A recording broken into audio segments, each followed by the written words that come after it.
perkenalkan Bapak Rahman Hidayat, guru IPS. Apa bapaknya tuh? Oke, Bapak biarin aja. Perkenalkan nama Bapak Rahman Hidayat, guru IPS kelas 7 dan kelas 8 di SMP Islam Al-Azhar 32 Padang. Dan di samping Bapak Miss Tiffany Alexandria, Miss mengajar kelas 7 di mana, Miss? mata pelajaran IPS di SMP Islam Al-Azhar 32 Padang. Masya Allah. Baik, jadi pada siang hari, pagi, malam, Sore. Sore, anggap aja sore dulu ya. Jadi mengingat pada semester ini dan tahun ini kita melaksanakan daring, kita nggak ada tatap muka. Jadi Bapak sama Fani, Bu Fani itu berniat membuat satu video diskusi mengenai pembelajaran kita, yaitu kelas 1 dan kelas 8, kelas 7 dan kelas 8 IPS di SMP Islam Al-Azhar 32 Padang. Jadi kali ini Bapak itu udah nulis beberapa materi-materi yang akan kita bahas. Yang pertama itu mengenai letak astronomis, geografis serta geologi. Yang kedua dampak letak astronomis, geografis dan geologis. Terus yang ketiga kondisi geografis negara-negara ASEAN. Lanjut Bu Fani. Ya, jadi selanjutnya Kesalahan darurat dari teknisi listrik kita di sebelah. Kita lanjut materi yang keempat, materi apa tadi Bu? selanjutnya itu materi tentang potensi sumber daya alam di ASEAN, kemudian potensi sumber daya flora dan faunanya, kemudian sumber daya manusianya itu masih di lingkup ASEAN. Kemudian itu juga ada tentang interaksi antar ruang di Indonesia sama interaksi antar ruang di negara ASEAN. Dan terakhir itu pengaruh perubahan dan interaksi ruangan terhadap kehidupan di negara-negara ASEAN. Oke. Dari apa? Oke, nah sebenarnya kalau untuk materi kelas 7 sama 8 ini dia bersaling berkaitan, karena yang pertama itu kalau di kelas 7 itu lingkupnya hanya di Indonesia, kemudian kalau di kelas 8 itu lingkupnya di ASEAN. Gitu, Nah, jadi nanti kita akan sama-sama bahas tentang yang pertama itu tentang letaknya. Kita bahas dulu Indonesia, kemudian baru langsung ke ASEAN-nya, kayak gitu. Oke, kita langsung masuk aja Bu. Materi yang pertama itu mengenai letak astronomis, geografis dan geologi. Kita masuk ke bahasanya cakupannya Indonesia dulu. Nah, kalau di Indonesia itu kan sebenarnya letak Indonesia itu dia terbagi atas 3. Yang pertama itu dia letak astronomis, kemudian letak geografis, sama letak geologis. Ya. Nah, ketiga-tiga letaknya itu nanti ada pengaruhnya terhadap entah itu sumber daya alamnya, sumber daya flora faunanya, kemudian sama bagaimana cara kehidupan penduduk yang ada di Indonesia kayak gitu. Jadi kalau untuk letak astronomis itu kira-kira dia berkaitan erat dengan apa, Pak Dai? Berkaitan dengan letak bidang, bujur dan Lintang dan bujur. Kebalik ya, lintang dan bujur. Boleh bujur Ya. atau lintang boleh juga. Iya, bukan itu. Jadi gitu. Nah, Kalau letak astronomis itu dia letak yang dipengaruhi oleh letak lintang dan bujur. Nah, jadi pasti udah tahu kan kalau letak lintang itu yang mana, letak bujur yang mana. Supaya mengingatnya dengan lebih jelas, itu letak lintang itu dia yang sejajar dengan garis khatulistiwa. Jadi dia yang horizontal. Horizontal Ya, dia. horizontal. Sedangkan kalau yang bujur itu dia baru yang vertikal. tegak lurus atau vertikal. Nah, kayak gitu cara Oke. mudahnya untuk menghafal lintang dengan bujur kayak gitu. Sebenarnya garis lintang itu sebenarnya garis yang benar ada atau garis khayal sih, Pak Dai? garis khayal. Ya. Saya kalau kita pergi, saya pernah ke bulan dulu kan. Saya pernah ke bulan. pernah ya? Pernah, tapi Sombong amat. Andi gitu kan. Jadi ketika saya lihat tadi bulan tuh ada tuh garis lintang. Nah, ya gitu. jadi sebenarnya garis lintang sama garis bujur itu dia garis khayal yang membagi bumi tadi. Sebenarnya kalau misalnya kita lihat aslinya sih nggak ada garis Ada itu, gitu. tapi itu hanya memudahkan untuk supaya memudahkan dalam mempelajarinya. Jadi makanya dia itu sebenarnya garis khayal. Jadi jangan lupa nanti kalau misalnya ada pengertian tentang garis lintang atau garis bujur, jangan lupa itu dia itu adalah garis khayal yang membagi bumi. Kalau misalnya lintang itu kan dia membagi bumi antara utara dengan selatan, sedangkan garis bujur itu dia Barat membagi bumi dari barat dan timur kayak gitu. Oke. Itu dia letak astronomis. Letak geografisnya lagi, Pak Dai. Oke, kalau untuk letak geografis itu Indonesia sebenarnya adalah negara yang sangat bersyukur sekali ya. Iya. Kenapa? Karena Karena kita tuh tadi strategis Strategis, sekali gitu di masalah perdagangan gitu. Secara astronomis tadi kan yang terletak di daerah, kalau di bagian iklim itu adalah negara Oh iya, tropis. ada lupa tadi Pak Dai. Apa itu? Letak astronomis Indonesianya belum kita jelaskan Oh tadi. iya, di mana Bu? Oh iya, tadi ada lupa. Jadi untuk letak Indonesia sendiri itu dia terletak di 6 derajat lintang utara sampai 11 derajat lintang selatan. Dan yaitu berada di 95 derajat bujur timur sampai 141 derajat bujur timur. Nah, kira-kira apa tuh dampaknya Pak Day? Ya, dampaknya adalah kita mengalami iklim yang Kita memiliki iklim tropis. tropis. Panas. Jadi bapak yang biasa tinggal di subtropis agak kurang terbiasa sama iklim yang ada di Indonesia ini panas gitu kan. Iyain aja dulu. Amin. Amin. Semoga nanti bisa berkunjung ke negara yang subtropis punya 4 musim supaya kita bisa main salju. Ada Solo nggak ada apa musim kan? Iya, musimnya itu Solo. palingan Ada orang itu kemarin orang Solo dia bilang kalau di Solo ada apa musim. Iya, dia musim undangan, musim durian, musim nikahan sama musim barale. Nyek kode-kodeng. Iya. Nah, terus untuk geografisnya, jadi Indonesia itu terletak di antara 2 benua dan 2 samudra. Antara aku dan kamu, dia dan dia. 2 benua itu adalah benua Asia terletak di sebelah atas bagian utara dan benua Australia Itu berada di bagian selatan. Terus- Jadi batas Indonesia sebelah selatan. ya. Terus kalau untuk samudra itu adalah samudra Pasifik dan samudra Hindia. Oke, jadi Samudra karena Pasifiknya itu bagian di timur. Timur. Sedangkan Samudra Hindianya itu batas Indonesia sebelah barat kayak gitu. jadi karena terletak di silang es itu adalah jalur perdagangan yang ada di negara kita itu. Nah, tadi Oke. kan Indonesia itu dia terletak di tempat yang strategis atau di zona X, zona persilangan. Zona X, zona corona, zona merah gitu kan. Bukan yang corona ya. Nah, jadi di zona persilangan itu kira-kira apa keuntungan dan kerugiannya bagi Indonesia, Pak Day? Ya, satu adalah kalau keuntungan yang kita bagi dulu atas 2 sisi, ya, dampak positif dan dampak negatifnya. Kalau dampak positifnya, udah pastilah Indonesia di jalur perdagangan. Ya, berakibat terhadap tingginya tingkat ekonomi yang ada di Indonesia. Kalau untuk jalur negatifnya, itulah karena kita adalah jalur perdagangan, pasti akan banyak masuk budaya luar ke negara kita.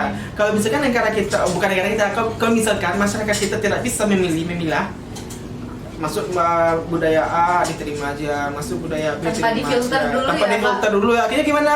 Ya itulah jadinya banyak masyarakat kita yang ngikutin budaya luar dan melupakan budaya sendiri gitu. Jadi apapun yang masuk ke dalam negara kita, baik itu budaya ataupun gaya hidup, itu harus kita filter terlebih dahulu. Jangan kayak mulut netizen yang sekarang itu gak ada filternya sama sekali. Jadi kalau ibaratnya benar-benar ya, kita sebagai manusia harus pandai memilih gitu kan. Kalau yang harus baik pilih diterima, dulu. kalau yang buruk dibuang aja. Nah, yang ini buruk dibuang gitu ya. Jadi- Yang baik datang lagi nih. Jadi sesuai kebutuhan gitu ya. Kalau misalnya kebutuhan kita butuh ini, ya udah kita serap, kita ambil yang baiknya, tinggalkan yang buruknya. Jangan sampai budaya yang datang tuh bertentangan dengan budaya kita. Iya. Example-nya apa tuh, Bu? Apa ya? Dari Cara berpakaian, cara mungkin, berpakaian Bu. mungkin. Cara berpakaian, orang kita kan lebih ke ketutup. budaya timur deh Budaya istilahnya. timur kita. Jangan sampai kita datang pakai budaya barat, jeans nih kan, ada orang pergi sholat ke masjid pakai jeans, nah Allah, Jeans yang lari ketat jeans yang langsung gitu. gitu kan, ya. Jangan, usahakanlah memakai budaya-budaya dari kebiasaan dari negara kita gitu. Ya. Oke, kalau yang untuk geologisnya, ini saya gak suka nih, karena nih geografinya kental sekali ya, Bu. Iya. Karena tahu nggak kalian di Apa tuh bapak? Nah, dari lempeng yang 7 ini, 3 diantaranya itu ada di Indonesia atau Indonesia. apa tuh namanya? Indonesia itu terletak di pertemuan 3 lempeng gitu. Apa aja Pak ada lempengnya? Pasifik, Pasifik, kemudian Eurasia, Eurasia sama Indo Australia. Nah, jadi kita Iya. masuk dulu dari Pasifik ini ya. Jadi Pasifik itu, ini pakai gambar ya, Bu. Nanti kita tampil dulu gambar di Nanti sini, benar kan di sini. kita tampilkan Di sini nanti gambar. gambarnya, di sini nanti gambar kita tampilin ya. ya. kalau di sini masih gambar kucing. Masih gambar kucing ya. Bobo. Bobo. Lucu Jadi sekali. kalau lempeng Pasifik itu dia masuknya dari ujung Pulau Sulawesi. Pulau Sulawesi ini baraknya di laut. Nanti ada tuh kalau yang Iya. Pasifik, kalau lempeng Pasifik itu dia zona tumbukannya itu berada di Kepulauan Maluku. Maluku gitu. Nanti kena juga Sulawesi. Laut Banda kan? Ya. Laut Banda kan? Nah, sama di Eurasia juga kayak gitu. Terus apa lagi? Kalau Eurasia itu dia melingkupi itu daerah Sumatera, Sumatera, Jawa. Kalimantan sama Jawa. Ah. Kalau yang Indo Australia itu dia melingkupi daerah Timur. yang bagian timur. Papua kan? Ya, Papua, kemudian ada lagi itu Nusa Tenggara gitu. Nah, jadi karena zona tumbukan itu bahkan ada beberapa ahli itu bilang Indonesia itu dia labor bencana. Oh iya. Dan kalian tahu nggak, itu ada dampak positifnya loh gitu kan. Coba bayangkan, efek dari bertemu 3 lempeng tersebut mengakibatkan bentuk morfologi nestik indah ya Bu? Iya, indah. Bapak pernah ya berbukit-bukit, berlembah-lembah, ada tinggi dan rendah itu kan. Bapak dulu pernah ke Kalimantan, tahu kan Kalimantan itu nggak ada gunungnya, nggak ada jalur gunung api, itu sumpah ya tempat wisata cuma satu, sungai. ya sungai dan sungai, ya. sama kan Rawa. gitu kan, nah, nggak ada tempat wisata lembang, nggak ada gunung, emang suatu hal yang sangat membosankan di Kalimantan itu, gara-gara nggak ada jalur gunung api tersebut gitu. Cuma kan pergi ke daerah-daerah kawasan Mande, daerah atas WK dan yang ke Ngalesiano mungkin yang paling bentuk morfologi itu keren sekali gitu kan, bukan mengalahkan lah gitu kan, kayak rugi lah pulau yang nggak dilalui oleh jalur gunung api.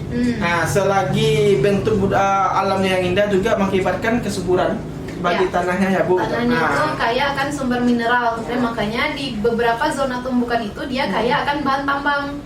Gitu. Nah, ingat ya, itu apa tadi ya? Astronomis, geografis dan geologi. Nah, jadi kalau yang geologis ini dia nanti akan berkaitan dengan sebaran barang tambang di Indonesia. Nah, tadi itu kan yang disebutkan oleh Pak Day tadi kan baru dampak positifnya. Nah, dampak negatifnya apa? Nah, itu karena dia berada zona tumpukannya itu merupakan tempat banyaknya rangkaian gunung api. Nah, kira-kira apa tuh bencana alamnya yang paling ya paling sering terjadi? Pasti letusan gunung api, gempa bumi sama tsunami gitu. Nah, kalau Sumatera rawan gempa nggak Pak? Rawan ya? Baru tadi pagi gempa. Iya, tadi pagi gempa loh. Jam berapa tuh? Pas sekarang hari Rabu, tanggal apa sekarang? Tanggal 5. Tanggal 5 Juli, Agustus. Ya. Nah, itu tadi ada gempa 5 skala Richter ya? Berapa ya tadi? Dia tuh pusatnya di berapa? Iya, 25 km dari Padang. Dia nggak di laut lepas ya, di laut antara Mentawai dengan Sumatera gitu. Iya sih, tadi udah satu sanksi ya. Pagi ya jam, oh ya ini. Jadi gempa yang tadi pagi itu dia jam 6:51 menit. Itu magnitudonya 5,2 skala Richter. Kemudian kedalamannya 14 km dan lokasinya itu 56 km barat daya pesisir selatan Sumbar. Alhamdulillah tidak berpotensi tsunami. Alhamdulillah ya. Jadi itu salah satu contoh dari dampak negatif. Ya, Saya sih bencana tuh nggak ada dua dampak negatif, positif juga ada, walaupun dia namanya bencana Bu Fani. Ada juga dampak positifnya Bu Fani gitu. Jadi ini yang kalian salah sangka gitu kan. Bencana, oh yang negatif aja itu, ambil aja hikmahnya gitu kan. Siapa tuh kalau nggak ada bencana nggak bakal subur negara kita, wilayah kita gitu. Nah, iya, contohnya kayak letusan gunung api itu kan dia nanti akan dampak positifnya itu akan menyuburkan tanah-tanah yang terkena letusan gunung api tadi. Nah, coba kan pikir aja ya. Bapak tadi pikiran Bapak, tiap Bapak makan mangga Pak buang, nggak ada dia apa-apain, nggak ditanam, nggak ada kurang tumbuh sendiri dia. Saking suburnya. Nah, kalau di negara Jepang itu tempat saudara Bapak tinggal itu kan. Saudara yang mana Pak ya? Saudara Bapak yang XXXX gitu kan. Doraemon. Itu udah pakai hidroponik kalipun itu masih ada juga yang gagal itu kan. Ah, itu perbandingan antara kesuburan negara kita dengan negara yang ada di Jepang itu. Ya. Oke, Bu. Ya. Itu materi yang satu ya, Bu? Ya, itu terkait dengan letak Indonesia dulu. Nah, sekarang kita mau jalan-jalan ke mana nih Pak? Mau ke ASEAN dulu apa gimana? Ini pada Hafiz bidang yang kedua materi itu mengenai dampak letak astronomis ke iklim, ke bidang kalau ekosistem. Oh ya, itu tadi udah ya, berarti dampak letaknya kalau astronomis itu kan tadi dia menyebabkan Indonesia, ini kita lingkupnya masih Indonesia, itu dia memiliki iklim tropis. Nah, kalau iklim tropis itu musimnya ada berapa tuh Pak? Nah, ingat ya, ada yang bilang musim ada dua Pak, apa tuh panas dingin, itu salah, itu bukan musim. Nah, musim Indonesia cuma dua, hujan, kemarau, nggak panas dingin ya. Panas dingin itu orang sakit tuh, panas dingin. Itu meriang ya Pak? Nah, kadang-kadang orang-orang awam yang kira apa aja musim Indonesia panas dingin, pasti orang mikir panas musim hujan, musim panas ya. Sedangkan padahal itu beda, sangat jauh beda. Kalau musim panas itu dia nggak ada menemukan hujan di waktu musim itu. Sedangkan di musim kemarau itu ada juga musim hujan gitu. Kayak Indonesia sekarang kan, nah kita sekarang lagi masuk musim bulan Agustus, musim apa tuh Bu? Musim kemarau. Kemarau, tapi ada juga sesekali hujan kan, itu perbedaannya gitu. Sementara di negara subtropis di sana itu ada 4 musim, panas, dingin, semi sama musim gugur. Itu pada saat musim panas itu memang ada tuduh-tuduh hujan sedikit pun. Dan suhunya pun biasanya melebihi 40 derajat Celcius. Nah, coba kita di Indonesia atau khususnya kita di Sumatera Barat pernah nggak nyobain suhu yang di atas 40 derajat? Kering nggak tuh kita? Pernah kok waktu kita Pernah ya? Waktu di lagi jemur di aspal panas gitu kan. aspalnya dikasih termometer gitu. Nah itu sedangkan untuk negara yang iklim dingin ya emang iklim cuaca dingin Itu yang musim dingin itu suhunya itu sampai minus. nah itu emang ada 3 bulan itu emang nggak ada matahari, emang salju itu udah terus salju sama 3 bulan. Makanya kalau dulu negeri itu rata-rata orang kalau libur itu yang libur itu sesuai dengan musim gitu. Kan Makanya ada tuh pernah kan nonton di film-film kan ada iya, libur kayak musim anime dingin. ini aja ya sebenarnya Anime. libur musim dingin Iya, atau iya. kemarau semacamnya gitu kan. Nah itu mungkin enak di udah pernah ke luar negeri. Alhamdulillah udah, Pak. Oh iya, maklum lah orang yang kulitannya Iya. kepala daya gitu kan. Alhamdulillah ya. Sawadikap. Ya. Nah, jadi diingat lagi bukan musim panas dan musim dingin tapi musim kemarau dan musim hujan. Oke. Oh ya, masih ada lagi loh Pak, satu Apa tuh? lagi efeknya atau dampaknya.